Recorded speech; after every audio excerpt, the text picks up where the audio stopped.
While the Epstein drop at the end of January gave us 3.5 million files, it also left a lot to be desired in redactions and files missing, but it also simply gave us probably more questions than it did answers. But while it doesn't give us strict answers on a lot of things, all of the indications from these Epstein files seem to push us further and further towards Alex Acosta's original allegation back in 2007 that Epstein belonged to intelligence. And in this episode of The Jason Hassett Show, I want to put a spotlight on 7 or 8 of the most glaringly obvious facts from these files that make it relatively obvious that at the very least, Jeffrey Epstein was on the tertiary of the intelligence agencies, and more than likely deeply entrenched in one, if not two of them, from Mossad to the CIA.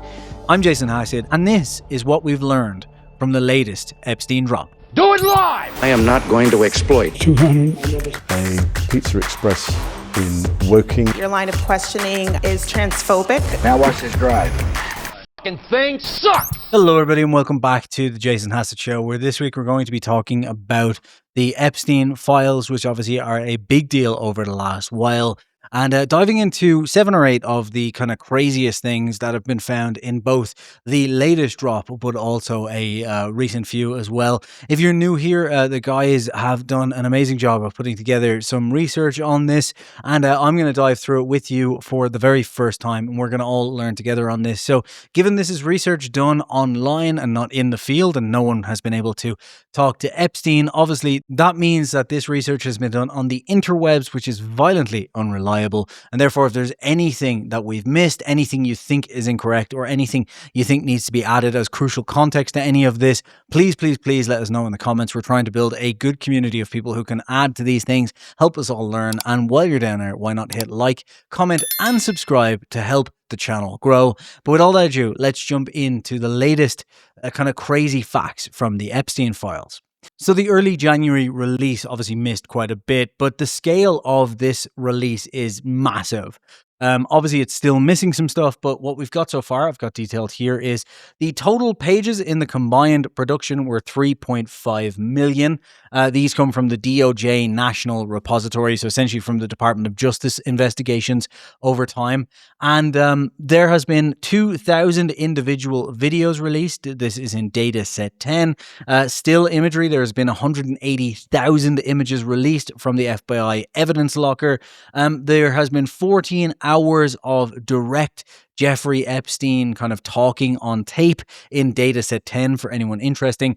And there is still 2.5 million pages to be released or that are still redacted or withheld under DOJ legal review, which for the record is, I believe, against the Congressional Transparency Act. So they need to be released very, very quickly. And there's also some apparent CIA evidence being held behind the scenes, which we'll get into in a moment. So the Department of Justice, led by Deputy Attorney General Todd Blanche, characterized this release as a fulfillment of the Act's requirements. And yet lawmakers and independent analysts note that the DOJ identified over 6 million potentially responsive pages, meaning that up to 2.5 million of the total investigative record remains withheld or heavily redacted. The logic for these withholdings centered on the protection of victim identities, abuse material, and active federal investigations, though the lack of new indictments has led critics to argue that these redactions serve to protect elite enablers rather than survivors, which does make sense. Like if, for example, these final pages are just to protect victims, then that would imply that there is an ongoing investigation of a crime of sort because there are victims. They have essentially said thus far that there is not any evidence that would imply that essentially there are people to indict outside of Jeffrey Epstein, in which case, why redact these remaining ones, especially when the victims have come forward? And also, obviously, the fact that they are redacting more than just victims' names goes against that complete narrative. One of the most significant component of the 2026 release is the inclusion of the so-called data set 10, which contains 2,000 videos and 180,000 images. For years, rumors of a tape vault at Epstein's 71st Street townhouse fueled speculation regarding a massive blackmail operation. The 2026 tranche confirms that Epstein was indeed an obsessive archivist of his own activities and those of his guests. Analysis of the video material indicates that the 14 hours of personal footage recorded by Epstein includes drone sweeps of Little St. James, surveillance of his various properties, and hundreds of clips of young women in vulnerable positions. While many faces are obscured by black boxes in the public release, the presence of this material confirms a structural intent to document and categorize subjects. Reporters who reviewed the clips noted a clinical, almost industrial quality to the footage, suggesting it was used as recruitment tools or a portfolio for high-level associates. Furthermore, an FBI report from 1996 included in this tranche reveals that Epstein stole photos and negatives and was believed to have sold these images to potential buyers. This second-order insight suggests that the Epstein operation was not a late career pivot into espionage, but was rooted in the trade of compromising imagery from its very inception. The transition from simple theft to a multi-decade surveillance operation represents the scaling of a proven intelligence methodology. Mike Benz, the executive director of the Foundation for Freedom Online, provides the most comprehensive structural analysis of the 2026 release. Benz argues that the focus on the client list is a deliberate distraction orchestrated by permanent bureaucracy. Essentially, Benz is pointing at some behind-the-scenes hoo-ha that could have something to do with those pesky men in black. In the Benz framework, the files do not represent a sex ring, they represent a control file, a standardized intelligence tool used to manage high-value human assets. Benz posits that the global economy has undergone a fundamental shift from financial capitalism, where power is centered on the control of capital, to blackmail capitalism, where power is centered on the control of reputational risk. In this environment, an individual's wealth or political office is secondary to their social credit and their susceptibility to institutional destruction. So most importantly from this is that it's extremely warm in here. So I'm going to take this jumper off before we jump in. But under financial capitalism, obviously, you would have fiat currency as the main currency for this. Under blackmail capitalism, Benz's theory, you would use leverage or compromising material, compromat, as your main currency. Kind of going back to KGB, Mossad style stuff. For example, CIA even, I guess, at one point. And the control mechanism in financial capitalism is debt, interest, or market access. In blackmail capitalism, it's very much about reputation, threat of exposure, that kind of thing. The key institutions in financial capitalism are central banks and Wall Street. In this new type of blackmail capitalism, you've got intelligence services, media conglomerates, and then you've got the utility of Epstein, for example, in the financial capitalist world. It's just that he's a high net worth individual. But in the blackmail capitalism world that Benz has talked about, it would be that he is the operational hub for these quote-unquote control files. According to Benz, the timing of the 2026 release is not accidental. The controlled demolition of the Epstein files allows the state to purge certain low-utility assets, such as Prince Andrew or Harvey Weinstein, while preserving the high-utility structural secrets that underpin current geopolitical alliances. Benz highlights the DOJ's use of Glomar responses, such as refusing to confirm or deny the existence of records regarding interviews with prominent figures like Donald Trump as evidence that the FBI is protecting the operational integrity of the information itself rather than any specific individual. The Benz analysis extends into the relationship between the Epstein operation and foreign intelligence services, specifically the Mossad and the CIA.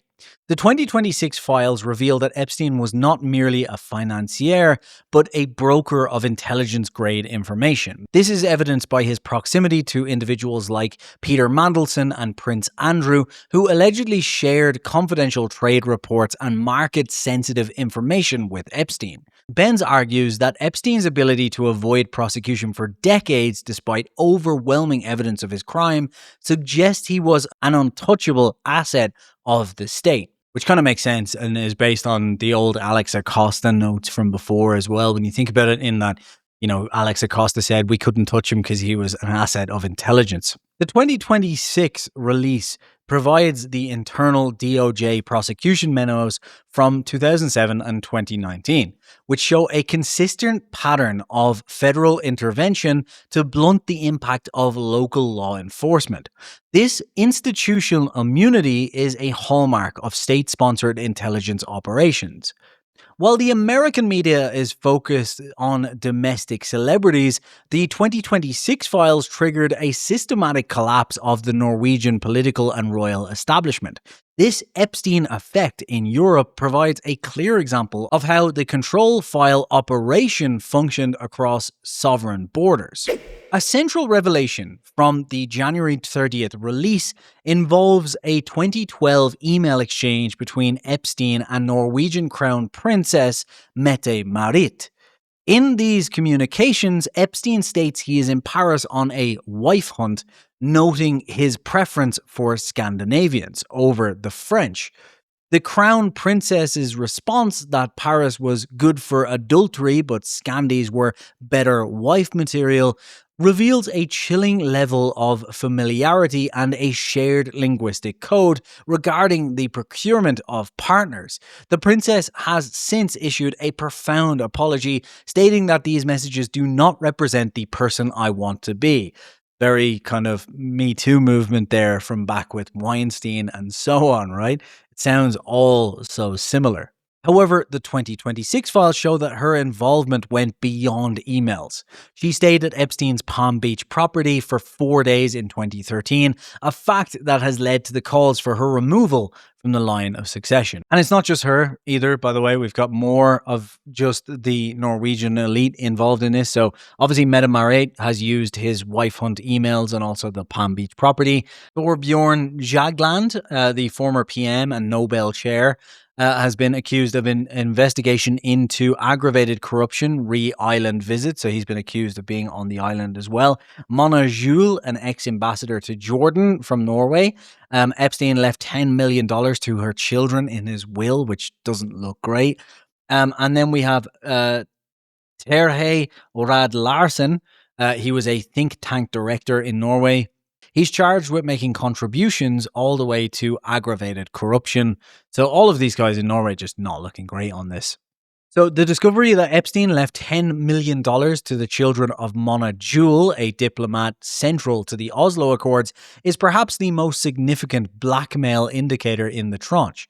This bequeast, word I'm definitely pronouncing wrong, creates a multi-generational financial dependency, ensuring that the Juul-Larsen family remains tethered to the Epstein estate's secrets. This is the essence of blackmail capitalism, the conversion of a criminal proceed into institutional leverage. The 2026 tranche finally offers a detailed look at how Epstein used his victims as diplomatic currency, lending them out to other powerful men to create shared criminal culpability. According to a prosecution memorandum dated January 26, 2021, and released in 2026, victims were frequently directed by Ghislaine Maxwell to massage Epstein's friends. In one instance, a victim identified Harvey Weinstein from a photograph as a man who had been staying at the house and for whom she was expected to give certain privileges. The specific allegations against Harvey Weinstein include demanding a victim remove her shirt and threatening her when she refused, engaging in a variety of other acts, and offering money to victims to follow him into the shower. So all of this stuff is pretty disgusting, to be honest. These details are not merely evidence of Weinstein's personal crimes, They are evidence of the quote-unquote Epstein Protocol. By facilitating these encounters, Epstein was effectively collecting evidence on Weinstein, adding him to the quote-unquote control files. This explains why Epstein joked about starting a pariahs club with Woody Allen, Matt Lauer, and Les Moonves. These men were no longer just friends, they were casualties of a system that had successfully harvested their vulnerabilities. On February 10th, 2026, a significant breach in the DOJ's controlled release occurred when Representative Ro Khanna used his constitutional privilege to name 6 men who had been redacted from the public files. Khanna's actions followed a 2-hour review of unredacted documents at the Department of Justice, during which he and Representative Thomas Massie found that names were being hidden for no apparent reason. And we've got those names here. So specifically, those names revealed were the following. We have Les Wexner, the founder of Victoria's Secret, who has been kind of deeply linked to Epstein over time. He has been labeled as a co-conspirator in the 2019 FBI documents. Sultan Ahmed bin Sulayem, who is the CEO of DP World in Dubai. In this, the significance of his inclusion is that it points to the global logistics port angle of trafficking, given his background. Obviously, that's all alleged, but it doesn't look great. You've got Nicola Caputo. This name is shared with an Italian politician, and this is potentially a link to European legislative enablers. You've got Salvatore Nuare. This is an unknown private individual at the moment, but there's likely an operational or technical enabler in some sense. Another private individual is Zurab Michaelides, which I'm definitely pronouncing wrong, who gives a link to Eastern European networks. And then there's Leonic Lenouve, who is another individual of private origin who is potentially a financial or security operative within all of this. The naming of Les Wexner as a co-conspirator is a major escalation. Wexner's ties to Epstein were long known. The official FBI classification of co-conspirator implies that his involvement was active and operational. The inclusion of Sultan Ahmed bin Sulayem, a titan of global logistics, suggests that Epstein's operation was integrated into the highest level of international trade and sovereign infrastructure. Khanna argued that if he found 6 names in 2 hours, the remaining 3 million pages likely contain hundreds of more wealthy and powerful men who the DOJ is actively shielding. And then there are the bizarre details found in the 2026 files regarding massage rules and island logistics that seem to be not just mere eccentricities, they are a standard operating procedure of a high-volume data harvesting operation. The files describe a rigid system where girls were recruited based on a specific look, often being told that they have to look young, and then moved through a series of properties from Palm Beach to New York to the Caribbean. This became a mechanism of entrapment. The massage was the primary point of contact for entrapment. By framing the encounters as a professional service that gradually escalated into something much darker, Epstein and Maxwell created a psychological environment where the victim felt complicit and the guest felt safe. The 2026 files contain depositions and sworn statements detailing how Maxwell would vet the girls, ensuring they were better wife material in the case of the Norwegian elite, or simply young and pliable for the massage circuit. The logistics of the island, Little St. James, are described in the drone footage as a highly secure, self-contained compound. The 2026 release includes travel records and flight logs that show a constant stream of high-profile visitors, many of whom are only now being identified through the unnecessary redactions flagged by lawmakers like Jamie Raskin.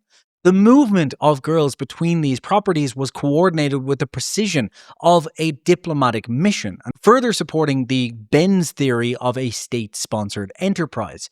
The FBI's prominent names list, a tool for institutional management, also got beefed up with this release because it includes an FBI presentation believed to have been given in 2025, which features a short list of prominent names flagged during the Epstein investigation. This includes Donald Trump, Harvey Weinstein, and Prince Andrew. The case of Donald Trump and the Glomar shield is another one. The DOJ's treatment of Donald Trump in the 2026 files is highly irregular. While the files include untrue and sensationalist claims submitted right before the 2020 election, the DOJ explicitly labeled these claims as unfounded in its public press release. Mike Benz argues that the DOJ's decision to vindicate Trump while simultaneously using a Glomar response to withhold his interview records is a classic intelligence move. By publicly clearing him of bizarre allegations while privately keeping the real investigative files under lock and key, the state maintains a sword of Damocles over the president. Prince Andrew and the trade report scandal also adds to this. The files regarding Prince Andrew, now Andrew Mountbatten Windsor, contain much more substantive evidence of a national security breach. Beyond the Virginia Giuffre photo, which the DOJ files now suggest is real, the 2026 tranche reveals Andrew allegedly shared confidential trade reports with Epstein in 2010. This revelation has led to a criminal investigation in the UK and the possible waiving of diplomatic immunity for British officials. This is a clear instance where the scandal was merely the cover for intelligence extraction. So obviously we have some high-profile individuals here. I'll just note so that we just went through there. You've obviously got Prince Andrew. So obviously we've got some new evidence here about where all of this kind of comes from. So we've got Prince Andrew, obviously, who was, stripped of his title, subject of a UK inquiry and so on. But we've now found out that he also had given over some confidential trade reports and that the photos of him seem to be authentic. You've got Donald Trump, who was labeled at the moment so far vindicated by the DOJ, given that there was unfounded assault tips from 2020, according to these reports. You've got Peter Mandelson, who is currently under criminal investigation, but he was marketing sensitive information and giving misleading public statements. And then you've got Howard Lutnick, who is currently facing calls to resign from his post. And there's correspondence around his 2012 travels to the island. So obviously, at the moment, all of these people are innocent until proven guilty. These are all just allegations, nothing more. We should point that out. But it's interesting that more and more people are getting essentially roped into these files, and we're finding more and more out about what kind of information has been leaked here and there. And that's where it does seem very much like some sort of controlled leak, a controlled file. And then we have the twist, which is the lack of prosecutions as proof of a state angle. So the most damning insight from the 3.5 million pages released on January 30th is not what they contain, but what they lack. Despite the confirmation of 2,000 videos, 180,000 images, and the identification of co-conspirators like Les Wexner, there have been zero new federal indictments. The case closed memo and the controlled demolition point even more to that. So Mike Benz points to the case closed memo issued by the DOJ, which claims that Epstein had not blackmailed anybody and that there was nothing suspicious about his death. Benz argues this is a blatant lie contradicted by the very files that the DOJ released. If Epstein was not blackmailing people, why was he keeping 2,000 videos of his guests? Why was he stealing negatives? And why would he be sharing trade reports? The 2026 release reveals the system of blackmail capitalism is so deeply integrated into the American state that the full prosecution of the client list would lead to a total institutional collapse. Instead, the DOJ has opted for a controlled demolition, releasing millions of pages to satisfy the public's hunger for transparency while redacting the specific connections that would implicate the FBI and CIA in the operation's longevity. The fact that European governments, Norway and the UK, are toppling while the US remains largely unmoved suggests that the Epstein control file is still being used to maintain the domestic status quo in America. In the US, the files are weapons of narrative management. In Europe, they are a catalyst for the Epstein effect of elite removal. The The January 30th, 2026 release of the Epstein documents marks the end of the legal battle for disclosure, but the beginning of a much larger analytical challenge. The documents confirm that Epstein's operation was a multi-decade global architecture of control designed to harvest leverage on world leaders. And we could take some of the following conclusions from that, if we so please. So why don't we? Because it's a podcast for fun, even though this is not a fun topic. Epstein was an intelligence asset. The wife hunt in Norway, the trade reports in the UK, and the 2000 videos are hallmarks of state-sponsored control file operations. We could assume that blackmail is the new currency.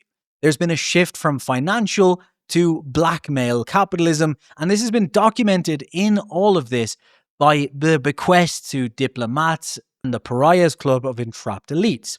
The DOJ is managing a national security secret, and the mysterious redactions and Glomar responses prove that the Justice Department is not just an impartial investigator, but the manager of institutional risk.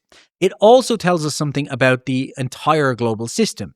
The names of Les Wexner and Sultan Ahmed bin Sulayem are just the beginning. The integration of trafficking into global logistics and retail empires suggests a totalitarian architecture of exploitation. Does that make sense? I feel like I just made up some big words there. I'm not sure if that makes sense. Let's move on. As independent analysis like Mike Benz continue to peel back the layer of these 3.5 million pages, it becomes clear that the real craziest facts are not the salacious details of the wife hunt, but the structural reality that our global power structures are built on a foundation of documented, archived, and weaponized misconduct. The 2026 release has not closed the case. It's frankly exposed something far bigger.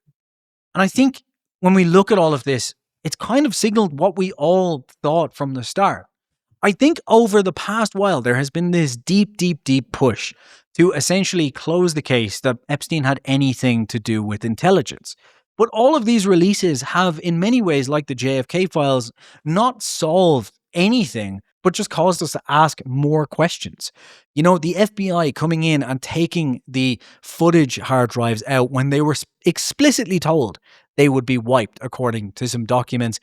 You know, you could take that as just FBI incompetence, the fact that they just weren't paying attention, thought they knew better, all those things. But when you add it to the laundry list of other items within this investigation, it starts to look more and more like Acosta's original call that Epstein was related to intelligence is just accurate. You know, you have the fact that they can't find the noose, I believe it is, from the jail cell. Absolutely wild. It's a tiny jail cell. What do you mean you can't find it?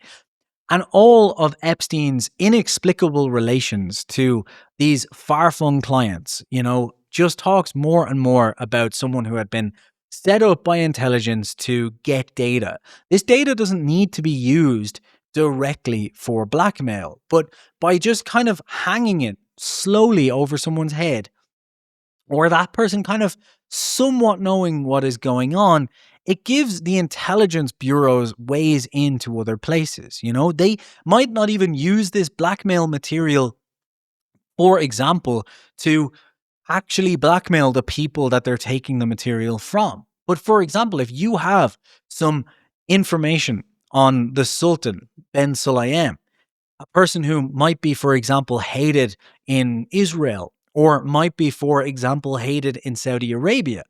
If your assets now show that to someone and go, look what I have here, that's a great way to just kind of get yourself into somewhere. You know, you can work your way into these you could work your way into other intelligence agencies by acting like you captured this intelligence yourself, when in reality it's coming from this greater Epstein organization. There's many ways it can be used. And the idea that it can't be a blackmail organization simply because that would mean that these people wouldn't hang out with Epstein anymore, I think is naive. I think it's a great misunderstanding of just how complex and intricate these intelligence agencies are. But this has been just some of the wildest stuff from this. The wife hunt emails are quite interesting. The CIA links, you know, the co-conspirators, all of it. I just think it ties it more and more to the fact that he is was some sort of intelligence asset. I think that's why Ghislaine has been so quiet about this. But yeah, what do you think? Let me know. And don't forget to comment and subscribe and so on. I'll see you next week for another video.